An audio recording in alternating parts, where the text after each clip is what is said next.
Mi nombre es Hugo Alberto Lupi, yo soy contador público, ese es mi único título. En mi época no había tantos posgrados, ni eran necesarios probablemente, que era la otra razón importante.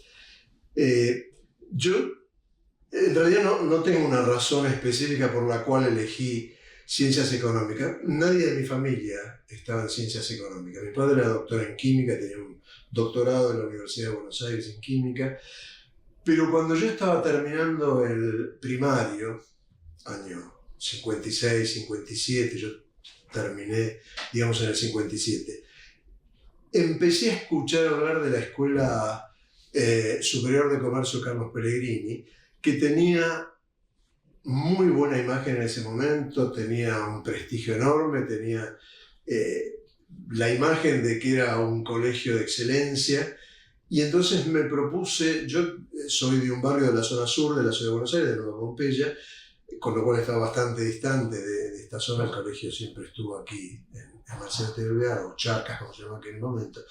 Me propuse ingresar, que no era tarea fácil porque había un examen bastante importante con 4 asignaturas. Bueno, me preparé para las 4 asignaturas, pude ingresar, y metido en el colegio era como natural seguir la carrera de contador público. Tengo compañeros con los cuales nos encontramos con alguna periodicidad, todos mayores, que han hecho otras carreras, pero el grueso siguió ciencias económicas, o economía, o administración, o contador público. Así que, digamos, feliz de haberla elegido. Digamos, el resto de mi vida me ofreció un montón de satisfacciones, no solo en el ámbito docente, sino en el profesional, pero no tengo una razón particular. Sí tuve claro, una vez que estaba metido en el colegio, que eso desembocaba en la carrera de contador público. El colegio tenía como particularidad que eran 6 años. Primero y segundo había una asignatura de actividad física, como cualquier colegio, y de tercero a sexto teníamos lo que se llamaba escritorio modelo, con lo cual uno tenía prácticas de contabilidad, se llevaba un libro con letras caligráficas y todo, como se hacía en aquella época, y eso me terminó de dar impulso. Digamos, uno venía ya como para terminar en la facultad, pero además eso me resultó muy atractivo como actividad, y bueno, terminé de esa manera en la carrera de Ciencias Económicas, contador público. Yo empecé el secundario en el 1958. Tuve del 58 al 63 el secundario. Tercer año empezaba, tercero, cuarto, quinto y sexto eran 4 años. Primero y segundo había actividad deportiva, que la hacíamos en lo que se llamaba el CEF número 1, Centro de Educación Física número 1, que había sido, ¿cómo se llama? La UES masculina de la época de Perón. Sí. En esas instalaciones teníamos clase de gimnasia, y hacíamos rugby, que era medio raro para mí, además con anteojos, tenía que jugar sin anteojos, difícil de ver la pelota, pero bueno, era lo que había que hacer, al frente y hacerlo.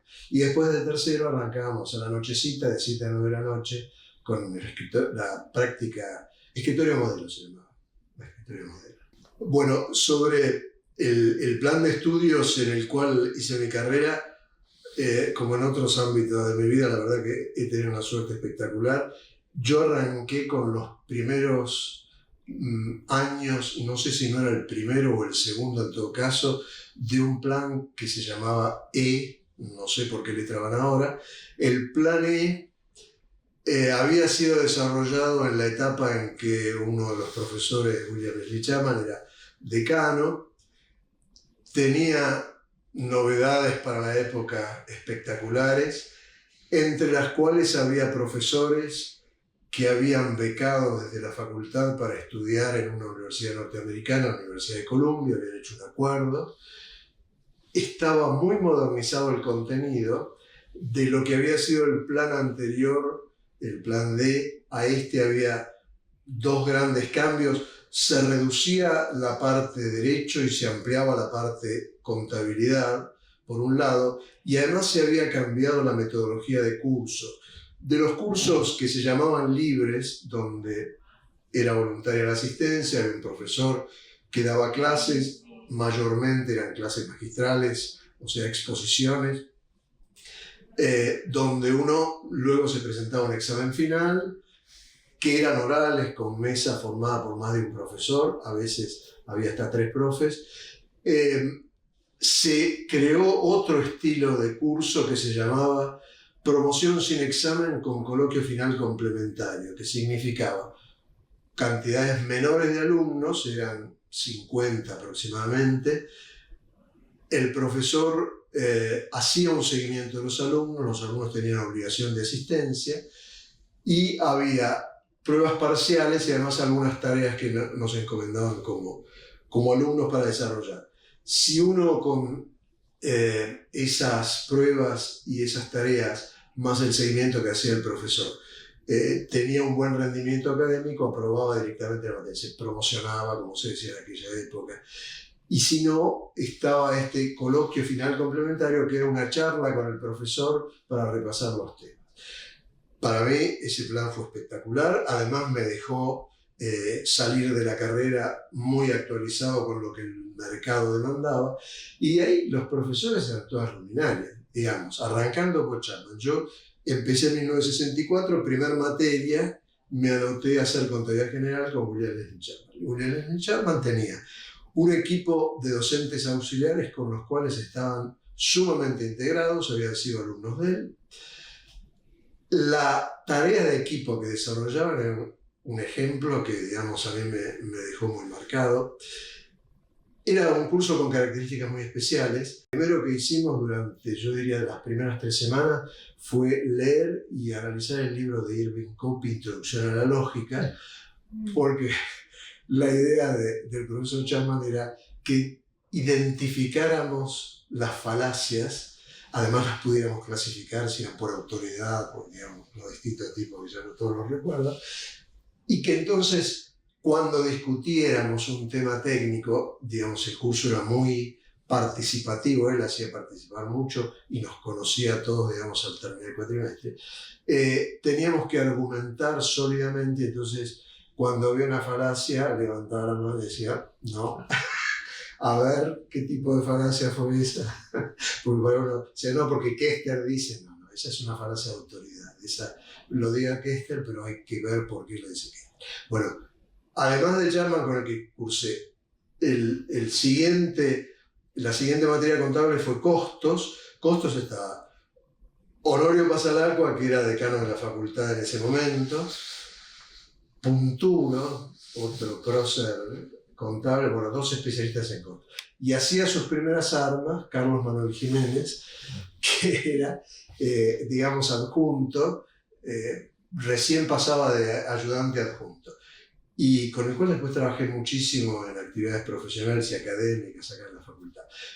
Con Chapman también, en años posteriores, no así en temas de costos, porque yo no me dediqué a costos, así que con Pasalacqua y Punturo pasé. Ese fue un curso de los libres. Yo di examen final, uno pasaba por los 3 profesores. El que cerró, digamos, el esquema con sus preguntas fue Carlos Jiménez, así que no me lo olvido más, porque fue a conversar con los otros 2, con Pasalacqua. Pasalacqua uno le daba un ejercicio y había que resolverlo.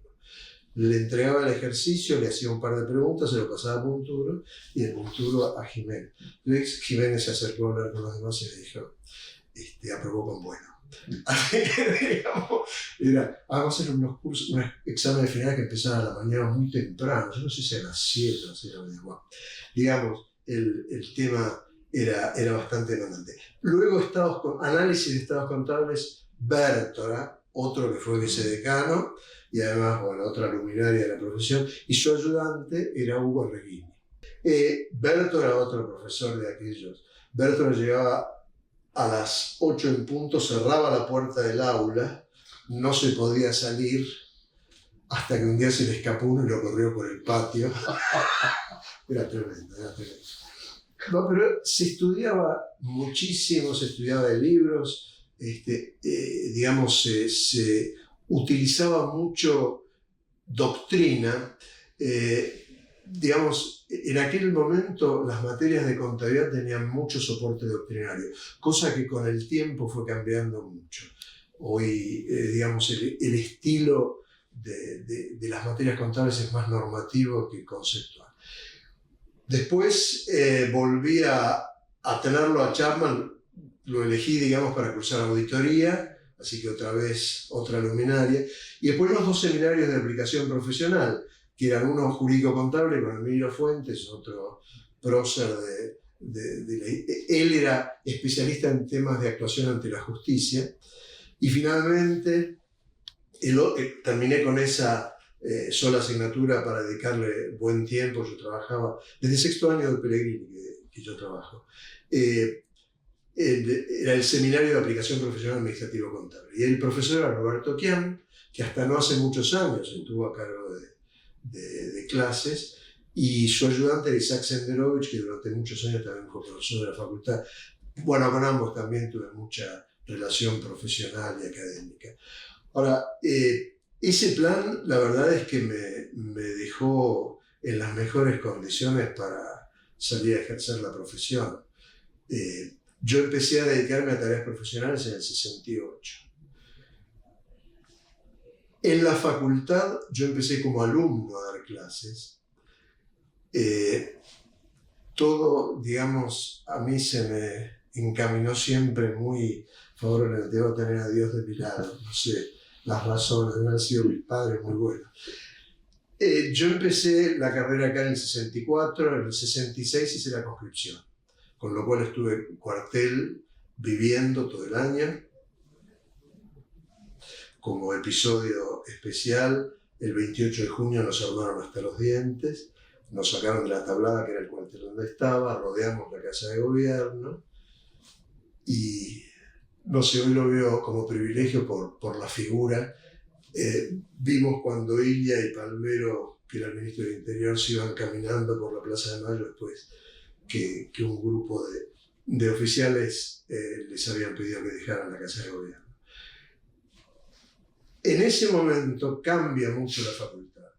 La facultad tenía un problema grave de inscripción en las materias, era con sistema de tarjeta, pero había cupos en los pocos cursos de promoción que se habían iniciado, la mayoría uno tenía que cursarlos de manera libre. Bueno, el decano que vino en ese momento, Federico Frischner, dijo, a ver, ¿cuántos alumnos tengo? ¿Cuántas aulas tengo? De 8 a 12 y de 1 a 11 de la noche va a haber clases de corrido en todas las aulas. Asignó muchos ayudantes, los promovió profesores y cubrió, digamos, todas las necesidades que podía abastecerse con el espacio útil en la facultad para que la mayor cantidad de alumnos pudiera cursar. Uno, por lo menos uno, probablemente más de uno de los ayudantes de Chapman en contabilidad, que era Ricardo de Alexandris, también fue profesor muchos años, acá el profesor lo ubica. Ricardo de Alexandris convocó a algunos alumnos de ese curso de Chapman para que fuéramos auxiliares docentes, pero en clases adicionales. Él tenía sus ayudantes formales, digamos, con los cuales daban las clases de trabajo práctico, y a nosotros nos pedía que estuviéramos en clases de repaso o de revisión. Así que, digamos, ahí empecé en el año 1967 con una designación de ayudante de segunda interino de honor, era más largo el título que las obligaciones. Y cuando cursé auditoría luego con Chapman, digamos, continué, de ahí en adelante, del 67 hasta el 89, seguí con la facultad. Pero, digamos, también hay la posibilidad de apertura a una carrera docente, se abrió por esa circunstancia. Al empezar, después en el 71, tuve un concurso para ayudantes de primera, ahí salí designado. Ya Contabilidad General se había abierto en Contabilidad 1 y Contabilidad 2, había habido algunas adecuaciones en el plan. Después no hubo más concursos. Bertolo un día me ofreció ser adjunto de él en la materia que ya no se llamaba análisis de estados contables, sino estados contables. Y ahí empecé como adjunto. Eso fue el año 71, yo me gradué en el 70 y esto fue en el 71, no, en el 72, perdón. En el 70 y algo, 76, 77, fui promovido a asociado y en el 80 titular interino. No había concursos, así que digamos seguí toda esa carrera con designaciones interinas hasta el 82 cuando se abrieron los concursos, y esto se vincula con todo un proceso que probablemente comentemos en alguna etapa de esta charla, que era toda la reorganización o la vuelta a la normalidad de la actividad universitaria. Uno principalmente, que era Hernando Luis Fortini. Con Hernando Fortini hicimos los 6 años de secundaria en la misma división, cosa inusual porque el Pellegrini empezamos 6 divisiones, terminamos 3, iban barriendo, digamos, y siempre los mismos, digamos, en el caso de él, siempre estuvimos en el mismo grupo. Hicimos toda la carrera juntos, salvo un par de materias. Ambos hicimos, por supuesto, la conscripción el mismo año, se hacía a los 21, él en distinto lugar que yo, pero estuvimos siempre en contacto. Las materias de la facultad, salvo 1 o 2, las hicimos todas juntas. Fue padrino de mi hija mayor, de la esposa de él, de mi hijo menor. No tuvimos mucha relación. Y él tuvo una carrera muy desarrollada, así como yo tuve el desarrollo de mi carrera profesional en Deloitte. Él estuvo primero en Andersen, después se fue a trabajar había un estudio muy prestigioso argentino que se llamaba Malacorto, y no tenía un esquema de reposición, digamos, como los estudios de Deloitte, Price, etc. Hubo una apertura, y ahí Luis Souteiral, que fue otro hombre sumamente importante en la profesión, no tanto en la docencia, pero sí en el desarrollo de la profesión como concepto, digamos, en normativa, en actuación en organismos profesionales. Le ofreció ir a trabajar con él, estuvo trabajando en ese estudio y terminó, él se mudó a Córdoba en un momento, empezó a trabajar en Harteneck y López, y finalmente Harteneck y López se fusionó con Price y terminó como socio de Price. Así que yo estaba en Deloitte y él estaba en Price en la última etapa, y él murió muy joven. Tuvo un problema de cáncer que sobrellevó muchos años, pero bueno, finalmente terminó. Ese, digamos, fue el compañero más cercano. Fortini hizo docencia como ayudante, pero no estuvo nunca como a cargo de cátedra. Estuvo con Mario Vázquez, que era profesor de auditoría, estuvo con Santiago Lasati en su época de cuando estaban en Andersen, Pistrevi Díaz, como se llamaba localmente la firma. Y participó en la preparación de muchos trabajos y publicó trabajos. Estuvo en el Instituto Técnico, estuvimos juntos en el Instituto Técnico, estuvimos en la Federación de Consejos, ¿no? Pero tuvo menos actuación docente. Después tuve de compañero a Fowler Newton en alguna materia que debe haber pasado en los inicios, ¿sabes? Porque digamos es otro prócer conocido. Bueno, con Fowler, además de compañeros en alguna materia, que yo no me acuerdo si fue impuesto, no fueron muchas materias que estuve con él, pero estuve en alguna. Él estaba también en Price en ese momento. Había un profesional, bueno, yo me voy a acordar el nombre, un profesional muy conocido que además era dueño de una editorial Ediciones Contabilidad Moderna, que en un momento dado nos convocó a Fowler Newton, que estaba publicando ese artículo, a Carlos Slose, que era otro, digamos, de Price, que también estaba en la docencia universitaria. Él sí ejerció durante muchos años, no sé si todavía no está por acá, ahora sí, como para escribir tratados de contabilidad, pero toda una serie. Slose y yo seguimos con nuestra actividad en nuestros estudios. Fowler renunció a Price para dedicarse a esto y quedó solo con el libro, porque nosotros le dijimos, mira, yo no puedo dejarme escribir. Hice 3 capítulos, le dije, acá los tenés, si te son útiles. En la primera edición me agradecía, qué sé yo. Pero después hizo toda su vida como autor, digamos. Así que, digamos, tuve mucho trato con él en organismos.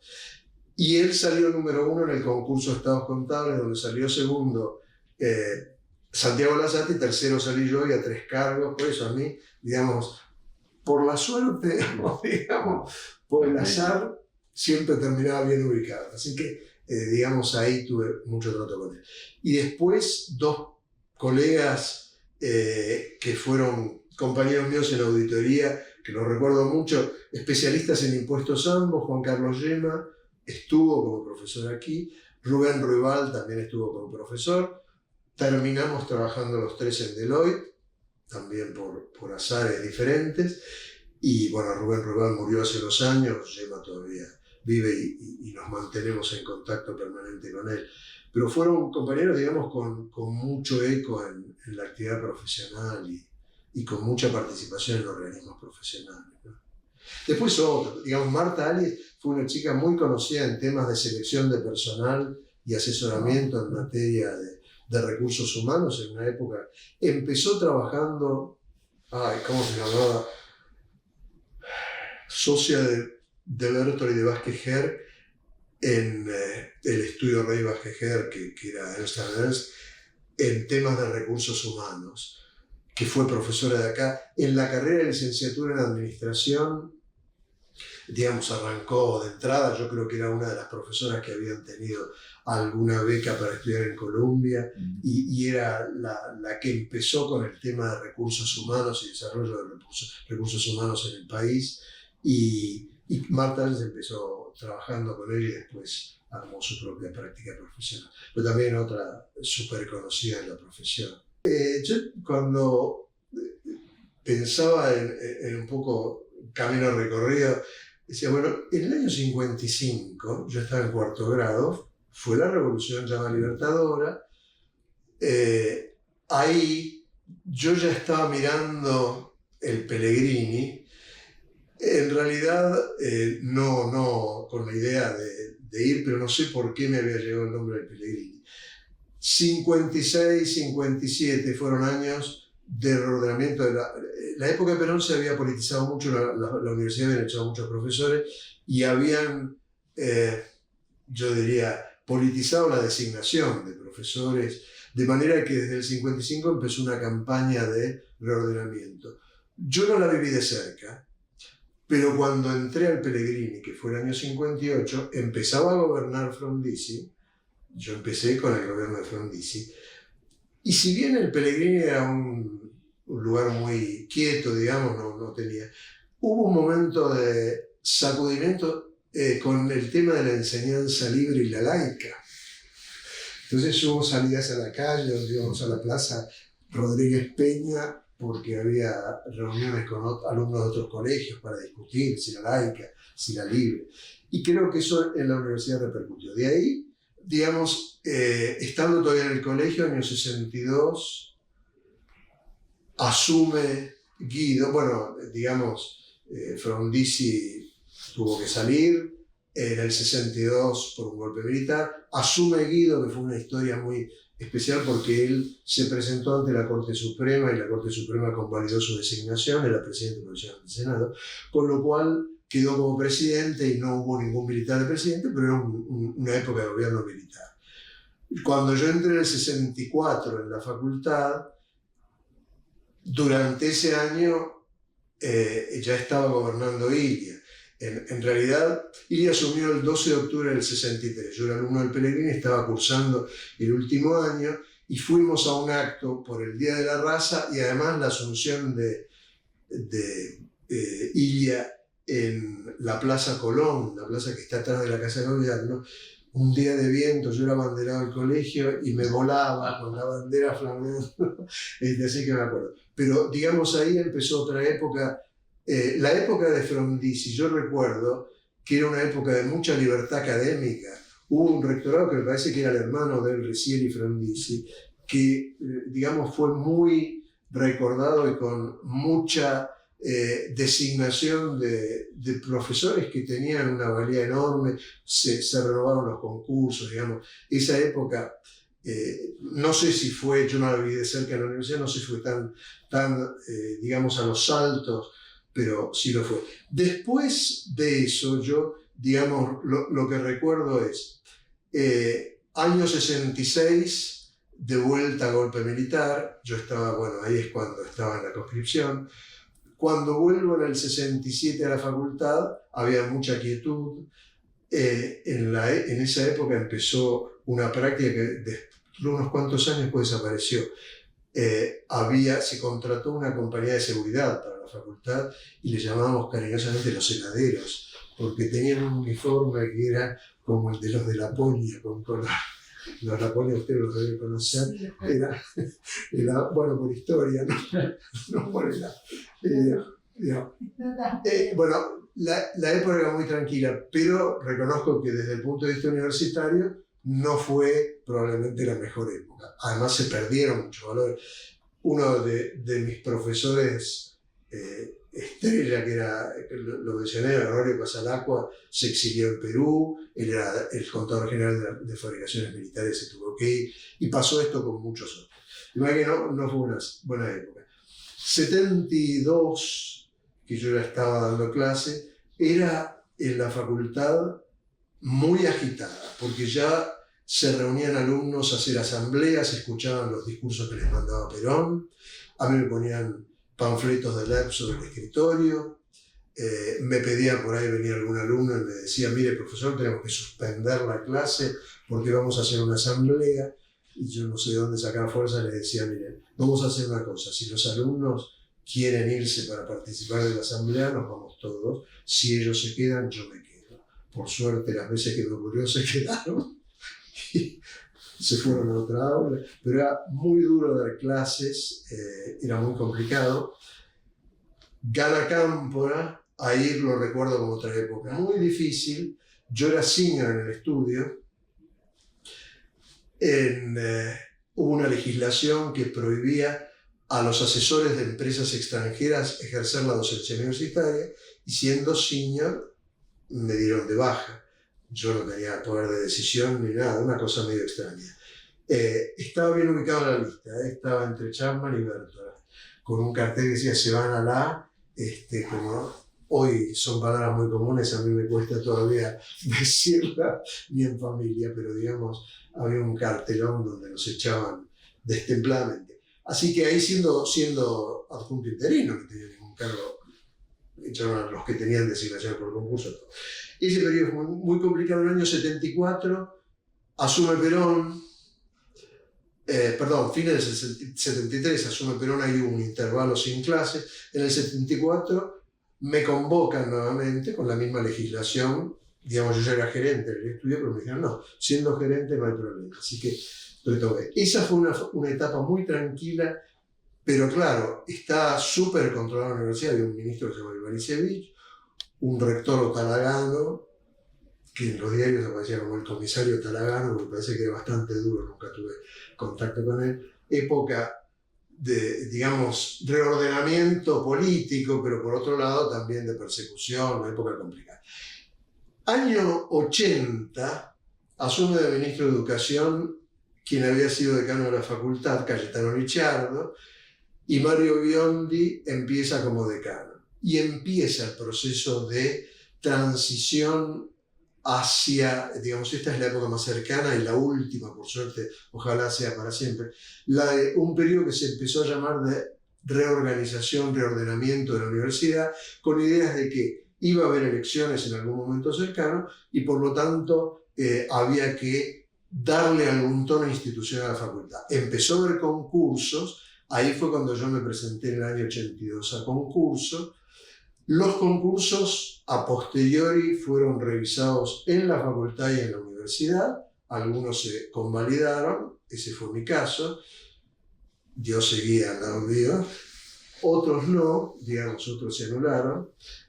Una de las razones que me comentó el decano de ese momento, que era Shuberov, cuando me llamó y me dijo fue convalidado tu concurso, mi concurso había sido por antecedentes, por prueba de oposición y tenía un jurado con gente de la propia universidad y algún profesor de otra universidad del interior. Con lo cual todo este conjunto había dado una característica de ser muy en línea con lo que fue la historia de los concursos de la universidad. Bueno, sigue adelante. Ahí hubo un momento en que la facultad convocó a elecciones para designar directores de departamento, un caso raro, pero digamos, era la normativa del proceso de normalización. Ahí me designaron por elecciones director del departamento pedagógico de contabilidad, y los directores de departamento con el decano, a partir de 1983, o fines del 82, no, del 83, integramos lo que se llamó un consejo académico. Y dentro del consejo académico se designaba el decano, que ya estaba designado por el ministerio, y uno de los miembros del consejo académico, que en ese caso me eligieron a mí, representábamos a la facultad en el Consejo Superior de la Universidad. Acá pasa una anécdota. Mi primer tarea fue de taquidactilógrafo. Taquigrafía y dactilografía se aprendía en Pellegrini. En sexto año, teníamos 2 años de taquigrafía. El profesor de taquigrafía, los que andábamos mejor, nos daba clases adicionales por si queríamos después presentarnos a algún concurso. En el año 63, yo estaba cursando el Pellegrini, todavía sexto año, el mes de agosto hubo un concurso de taquidactilógrafo en el Tribunal Fiscal, me presenté, ingresé, y después terminó el colegio en marzo del 64, hubo un concurso en el Senado y lo gané. Así que, digamos, yo era taquígrafo y trabajé como taquígrafo, y después en el Consejo Superior de la Universidad me encontré con colegas que tomaban la versión taquigráfica, lo que decíamos en el Consejo Superior, porque eran con actas que surgían de versiones grabadas. Así que, digamos, estuve en esa profesión de los dos lados del mostrador. Pero ahí me da la impresión, por lo que yo vi en esta facultad, que el proceso fue muy ordenado, y cuando asumieron las autoridades designadas ya con el estatuto universitario, digamos, primero un decano normalizador, después se lo eligió por votación de los profesores regulares y se conformó el consejo, etc. Me da la sensación de que de las que yo había visto, algunas más de lejos, otras un poco más de cerca, fue una etapa más ordenada de transición hacia un proceso digamos, de regularización. Y por lo que veo, digamos, con sus más y sus menos, la vida universitaria de ahí en adelante siguió muy, muy ordenada. La primera tarea de investigación que hice con un producto de publicación fue siendo alumno y ayudante de Alexandris. En el año 65 empezó a haber algunas actividades, congresos, asambleas regionales, asambleas de graduados en el país, y ahí se presentaban trabajos y había definiciones que se tomaban por votaciones que tenían algún valor normativo como recomendación. En el año 65 hubo una muy popular en Argentina y que tuvo mucho eco por algunos pronunciamientos que se tomaron, que se hizo en Mar del Plata. Y de ahí se continuó con una que fue nacional, la de Mar del Plata había sido una interamericana, una nacional que fue en el año 69 en Avellaneda. Ahí Alexandris me dijo, ¿no te animás a que preparemos un trabajo sobre normas contables y lo presentemos? Bueno, lo presentamos, ese trabajo fue muy discutido, trajo mucho debate. Yo no pude participar porque no era graduado, así que, digamos, él era el que lo defendía. Pero yo estaba en Deloitte y uno de los socios, que era el socio técnico del estudio, vino y me dice, ¿no se escribiste ese manifiesto? Porque parece ser bastante duro. Bueno, era el estilo que habíamos aprendido los dos, de Alexander y yo, con Chapman, él más que yo, obviamente, porque trabajó muchos años con Chapman, de cuestionar todo, de discutir todo, de buscar la razón. Bueno, de ahí en adelante publiqué unos cuantos trabajos en reuniones internacionales, interamericanas, actué muchas como secretario técnico, con lo cual tenía una tarea que era fundamentalmente de lo que podríamos llamar más investigación aplicada que pura. Yo no me dediqué a investigación pura, porque siempre conviví entre la profesión y la docencia hasta el 89, que dije no puedo más, tengo que elegir y digamos, por decirlo de una manera familiar, la olla me empujó a la profesión más que a la docencia. Pero no hice demasiadas tareas. Cuando empecé mi retiro, aquí en la facultad, año 2006, después el estudio me contrató para el área técnica, pero digamos, de lo que sería la línea de actividad principal como socio del estudio, ya estaba retirado. Y estuve en contacto con Mario Biondi, que me convocó para que él era director de investigaciones acá. Me invitó para que participara en algunos trabajos de investigación, cosa que hice. Participé en algunos simposios, en algunas reuniones que hubo. Tuve la suerte de que me invitaran a participar también para un homenaje que le hicieron algunos profesores como Berto. A mí me tocó hablar sobre la obra de Berto, digamos, y ahí tuve que hacer tareas de investigación, pero era una investigación fundamentalmente bibliográfica o de elementos publicados más que de una investigación pura. En ese trabajo que lo hicimos con la participación de expertos en economía, en administración, en filosofía, bueno, había un grupo que nos ayudaba en ciencias de la información, ahí estaba el profesor Juan, digamos, ahí con todos ellos hicimos eso que resultó ser la base de los principios de contabilidad que rigieron desde ese momento, yo diría desde 1970 y algo, 73 o 74, con una resolución técnica, hasta casi diría los años 90, porque después hubo una gran, digamos, reformulación de las normas contables, donde empezó a tener mucha más influencia la normativa internacional, y entonces ya todo ese trabajo quedó para la historia. Pero en ese momento, bueno, viajé por el interior a dar charlas. Horacio López Santiso, en el año 70, a ver cuándo fue, 70 fue, en algún momento ganó las elecciones como presidente del Consejo Profesional con una lista que era la lista azul, reemplazó a lo que era la lista blanca, le dio mucho impulso a la actividad del Consejo Profesional, y en el año 73, junto con otros colegas del interior, constituyeron la Federación de Consejos, que no existía. Había una federación de los colegios de graduados, que era la que llevaba la representación argentina a los organismos internacionales, a los congresos, a las conferencias, etc. Esta Federación de Consejos organizó un área técnica que era el organismo par del Instituto Técnico, el Instituto de la Federación de Colegios. El CECIT, Centro de Estudios Científicos y Técnicos, era el de la Federación. López Santiso fue el primer director del CECIT, y él vino con la idea de que para poder determinar normas de auditoría y normas de contabilidad tenían que tener un sustento teórico, un sustento conceptual, y sobre todo en el de las de contabilidad es donde se armó este equipo que lo lideró él, y digamos varios trabajamos muy mano a mano con él, y desembocó en el replanteo de la técnica contable. Pero esa fue la historia de cuando yo entré a Deloitte en el año 68, él era una categoría que se llamaba subgerente, que no era común en los estudios, pero bueno, él había entrado como subgerente. Él venía de una empresa del Estado, de gas del Estado, donde era auditor interno. Era un hombre con muchas inquietudes técnicas, publicaba trabajos, participaba en el colegio de graduados. Ahí, bueno, se interesó en la política profesional, se metió a crear la lista azul, pero él entró en el año 65 en Deloitte y participaba en el Instituto Técnico. Ahí lo conoció uno de los socios de Deloitte, que era el hombre técnico de Deloitte, que digamos, estaba en la misma comisión de normas de auditoría que López Santiso.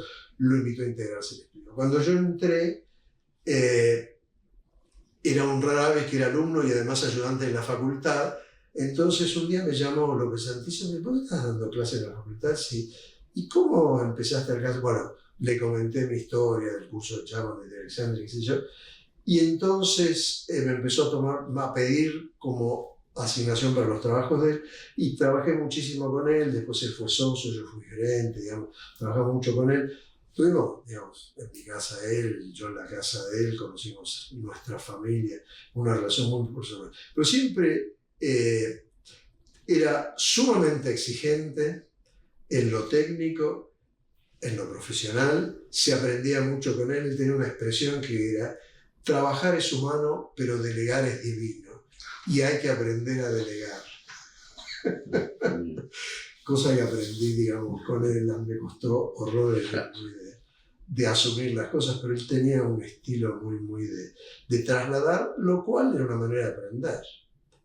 Estuve como ayudante de él en estados contables. Después Bertola lo conocía ya Bertola me ofreció ser adjunto. No, por eso, digamos, tenía a Dios a mis espaldas. Bueno, también conocí a mi mujer acá en la facultad, así que todo.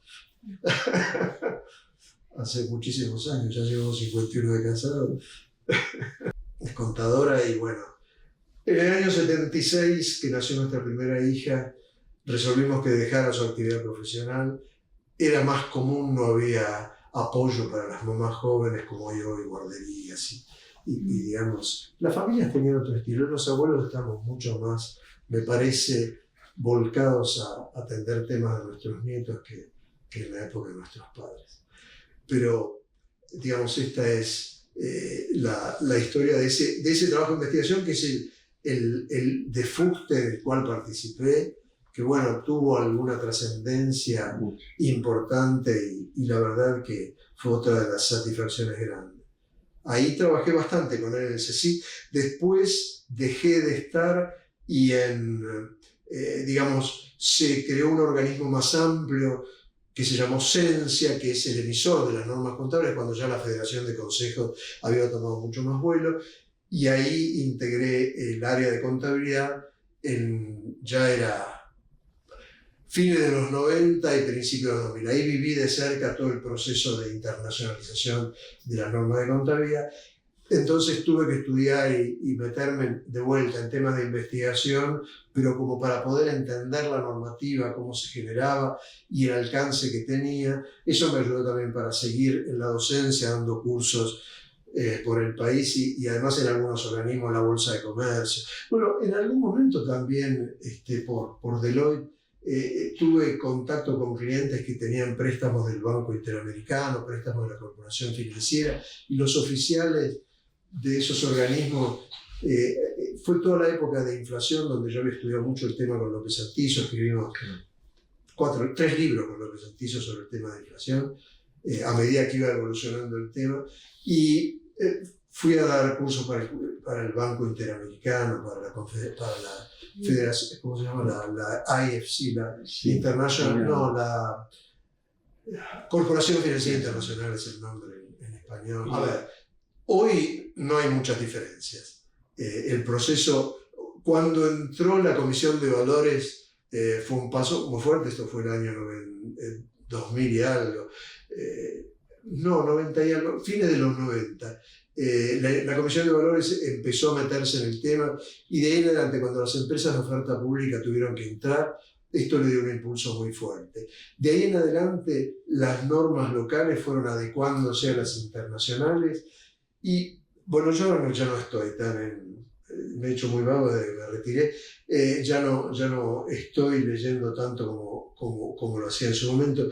A mí me da la sensación de que no hay demasiadas diferencias entre las locales y las internacionales. El problema de las internacionales, como yo lo describía cuando era en mis últimos años de docente, era el IFRS, o digamos el IAF, los nombres de los organismos que fueron emitiendo las normas internacionales, tienen un presupuesto fenomenal. Cuando uno tiene mucho presupuesto, produce, y además crea cargo de investigación, porque total tiene el respaldo para hacerlo. Entonces, nuevas investigaciones producen nueva normativa. A mí me parece que las normas internacionales han restringido la aplicación del criterio profesional. Hoy, bueno, en mis últimos años de actividad profesional, yo entre 1994 y 2000 estuve a cargo de la firma, con lo cual mi tarea fue CEO presidente, management o digamos dirección, con lo cual me alejé de la atención al cliente, tenía relaciones más de relaciones públicas con los clientes. Pero cuando volví me ofrecieron, digamos, cuando terminó mi segundo mandato, que eran de 3 años, la organización internacional me ofreció ir a Estados Unidos. Yo me mudo, yo quiero volver a tratar con clientes, que es lo que me gusta, ya sufrí todas las penurias de ser gerente. Los temas de recursos humanos yo los sufro, con lo cual, digamos, decidir sobre carreras, decidir sobre desarrollo, Nora Moró era la profesora de recursos humanos, los temas de recursos humanos, así que volví a atender clientes. Y ahí me tuve que poner al día en las normas internacionales y las norteamericanas, que en el mundo seguían usándose mucho. Después hubo un convenio por el cual, digamos, se podían usar las internacionales. Y yo lo que encontraba era que había que hacer mucho análisis de guías, de cuestionarios que iban dando pautas de cómo se aplicaban, con lo cual uno no podía decir, bueno, esto es lo que dice la norma, como hacía uno con las resoluciones técnicas o las normas del Instituto Técnico, esto quiere decir que yo lo puedo aplicar de esta manera. No era así.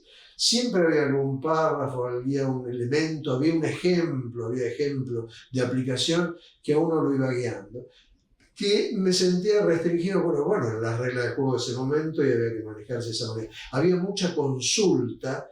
El tema de equipo siempre fue importante en la docencia, con esta enseñanza de Alexander y de Chano, pero además en la actividad profesional en un estudio, con lo cual, digamos, uno tenía que estar en consulta permanente para ver que no se le escapara ni una guía, ni un ejemplo, con lo cual, digamos, si yo lo miro como actividad profesional, también era grata, pero era menos valiosa que la que tenía en mis años más jóvenes. Y de la docencia, ahora les vuelvo a hablar de la docencia. De la docencia lo que encuentro es que era mucho más limitativo. En mi época se estudiaba doctrina, estaba la doctrina italiana, la doctrina anglosajona. No había, estaba un decreto que marcaba cómo se hacían los balances, el decreto 97-95 del año 54, y había algunas recomendaciones de esta Conferencia Interamericana de Mar del Plata, la de Avellaneda. Cuando yo empecé mi retiro en el estudio, alguien de haber sido de vuelta a Dios, se enteró de que estaba dejando y me dice, tenés que volver a la docencia. ¿Dónde? Estamos armando la sede de Buenos Aires de la Universidad Austral y queremos que armes las materias contables. Entonces, año 2006 tuve este contacto, año 2007 empecé a dictar las materias contables y ya eran normativas, ya no era lo que yo había, era empezar de nuevo, de 2 ángulos. Yo acá tenía alumnos que eran mayores que yo, había tenido entre el 67 siendo ayudante o el 89 cuando terminé mi tarea, digamos, como profesor, mi concurso y dejé, había alumnos que eran más grandes que yo, había alumnos de la misma edad, pasé a una materia cuyo contenido era normativo y a chicos de 17 años que no sabían tratar de usted. Y entonces me decían, mezclaban, vos profesor, como si fuera la imitación que hacen de la gente que viene de Paraguay y mezcla, digamos, el tú con el vos. Así que era un cambio enorme. Bueno, con esa primer promoción de alumnos, di contabilidad 1, contabilidad 2, contabilidad 3, contabilidad 4, auditoría 1, auditoría 2 y una optativa que eran normas internacionales de contabilidad. Me tuvieron únicamente a mí como profesor, yo iba armando los equipos de cada materia, pero todas eran normativas. Digamos, ya no había todo ese contenido conceptual que yo encontré. De cualquier manera fue una experiencia espectacular. Con la Universidad Austral armamos una certificación en normas internacionales, con un convenio con el Instituto Inglés de Contadores Públicos, que fue otra experiencia muy linda, y digamos, cuando se fueron, cuando trasladaron las clases al campus de Pilar, bueno. Entonces me dijeron, bueno, tenés que agotar los exámenes con todo gusto, de todos los que habían sido mis alumnos, y una vez agotados los exámenes finales, dejé de dar. Así que, digamos, yo estuve entre 1967 y 1989 acá, estuve con, digamos, dedicación constante o de varios años, de 2007 a 2017 en la Austral, así que fueron 32 años en total. En el medio, cuando yo empecé acá, no era alumno, no era graduado. Cuando me gradué en el 70, empecé a tratar de juntar horas de vuelo en la docencia, porque, digamos, esa primera experiencia me había resultado sumamente grata. Y entonces, en el año 70 se creó la carrera de contador público en UADE. El director era Kian. Kian había sido mi profesor en la última materia, además lo conocía, era socio de Alexandris en ese momento, lo conocía, pero me dijo: tenés que tomar estados contables en UADE. Bueno, me fui a UADE. Después de Alexandris, en el 71, el RL empezó en el 70, pero en el 71 era decano de una universidad privada en Tandil. Dijo: tenés que venir a dar Contabilidad 1 y Contabilidad 2. Yo me tomaba el tren el viernes a la tarde, 2 veces por mes. A las 7 de la tarde salía de Deloitte, me iba a Constitución, llegaba a la 1 de la mañana, comía el tren, preparaba las clases. Los sábados de 7:30 a 12:30 daba una materia, y de 1:30 a 4:30 otra. Luego tomaba un micro y me volvía a Buenos Aires. Eso lo hice un año, duraba un cuatrimestre de materia. Al año siguiente, para el segundo cuatrimestre, dije: yo no puedo ir, pero dije: bueno, agote todos los exámenes, lo hice durante el 71. Y después estuve también en Morón, dando clases por un profesor que conocí acá, que me pidió que lo acompañara en la Universidad de Morón, también privada. Y estuve luego con Mario Biondi en la Universidad de La Plata, en una materia que se llamaba Contabilidad para Toma de Decisiones, donde digamos, fui adjunto de él a lo largo de 3 años. Así que, digamos, ahí la verdad es que junté unas cuantas horas de vuelo en docencia. Cuando yo estaba como profesor por concurso, comenté este tema de la elección de director de departamento, obviamente sobre un año, porque después vinieron las designaciones reglamentarias y estatutarias de los que iban a ser los directores, etc.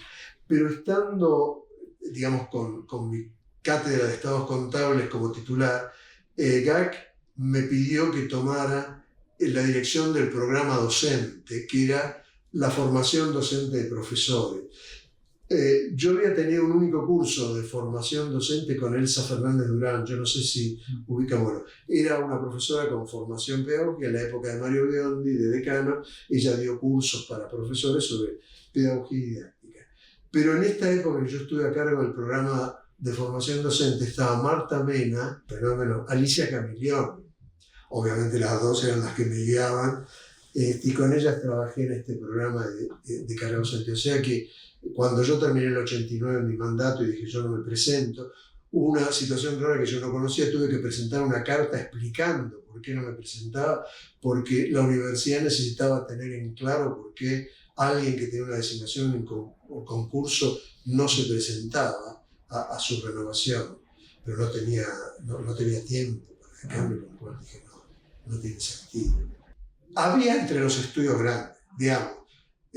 Uno trataba de mejorar la performance de la Sati, porque claro, él estaba en un estudio y yo estaba en otro. Pero obviamente que era muy difícil, o digamos, qué sé yo. De Alexandre tenía un estudio muy bien armado con Kian, pero si bien podía haber competencia, yo no noté que hubiera... Yo trabajé mucho con De Alexandre, trabajé mucho con Kian, y con ninguno de ambos noté que hubiera, digamos, problemas de contacto. Es más, digamos, de esa época, un profesor que era uno de los próceres de la facultad y de Price, que era Alejandro Geli. Alejandro Geli tenía trato con todos ellos y con profesores de distinto orden. Yo no lo noté, pero puede haber habido casos, o puede haber sido parte del mito. Cuando López Santizo con esta... en lista blanca había gente de los estudios grandes, gente de estudios locales, gente que actuaba independientemente de la profesión. En lista azul ocurrió lo mismo. En lista naranja hoy pasa lo mismo. O sea, yo no he notado ni en la actividad profesional ni en la actividad académica esas rivalidades. Pero personas, digamos, que miren de costado a otro siempre hay. Sí, no creo que estuvieran vinculadas con la actividad. No. por lo menos no lo viví. Si uno piensa en la relación con los organismos profesionales, a mí me parece que la situación hoy es muy apropiada.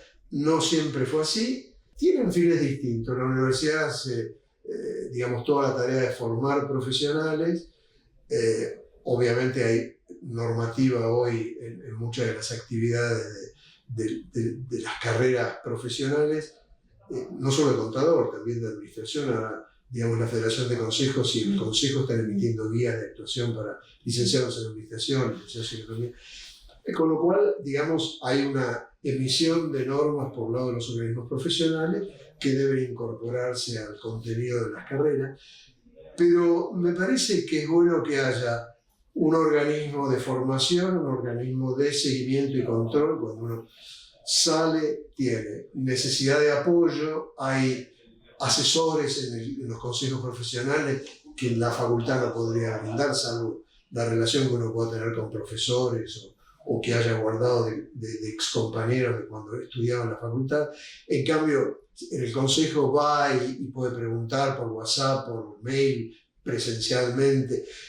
Hay cursos de apoyo, hay cursos de ampliación, cursos con herramientas para poder recomponer, digamos, desde el punto de vista práctico, rearmar desde el punto de vista práctico algunas cosas en las que no tuvo una actuación profesional, y digamos que haya mucha comunicación, que haya actividades en conjunto. Todo eso me parece bien, pero no más allá de eso. A mí me parece que están en la convivencia ideal. A lo mejor hay posibilidades mejores, pero a mí me suena como que es un buen momento. Se consulta al consejo sobre temas de plan de estudios, por lo que conozco, tampoco estoy tan de cerca del manejo de la facultad. El consejo presenta temas, profesores de acá están actuando en el consejo. No, me parece que hay muy buen rapport, y me parece que es la relación que tiene que haber. Hay un tema que a mí de la formación, digamos, entre lo que es consejo y facultad, me gustaría que en algún momento ocurra, pero es muy difícil de instrumentar. En muchos países existe la obligación de un periodo de experiencia profesional guiada con profesionales elegidos, que las normas internacionales de educación de la Federación Internacional de Contadores Públicos recomienda, y que muchas universidades tienen, pero tienen prácticas rentadas que son mucho más limitadas. La verdad que si ahí se pudiera armar algo entre consejo y facultad, ese sería un desarrollo que me parece que tendría mucho atractivo. Es todo un tema, el tema del perfil de contador público. A ver, primero que nada me gustaría decir que está bastante desprestigiado el título. Los chicos, cuando yo estaba en este último tramo de docente en la actual, ya en ese momento, hace unos cuantos años atrás, 7, 8 años atrás, la carrera de administración tenía prioridad sobre la carrera de contador. Los chicos no veían atractiva la carrera de contador. A mí me da la sensación de que hay un tema de perfil, hay un tema de por ahí redefinir la carrera, hasta el nombre es probable, pero me parece que lo que no se está haciendo es tomar buena información del mercado, porque al final del camino es una profesión que tiene una actuación para una gama bastante amplia de usuarios, empresas, organizaciones con fines de lucro, sin fines de lucro, personas físicas. Hay organizaciones que usan la información que preparan los hoy llamados contadores públicos. Entonces, me parece que primero que nada habría que definir de dónde a dónde debería abarcar. Me parece que con el nombre con que se la bautizara, si es que hay algo mejor que llamarlo contador público, debería seguir siendo un generalista en preparación de información con todos sus ingredientes. El contador público tiene en su información ingredientes administrativos, ingredientes financieros, ingredientes económicos, límites legales que también tiene que conocer, todo metido en un ámbito de valores y un un comportamiento ético que debería estar enfatizado en todas las materias. No hay una materia de ética. Las carreras que tienen una materia de ética me parece que es porque los profesores no hacen su trabajo en cada una de las asignaturas en las que participan.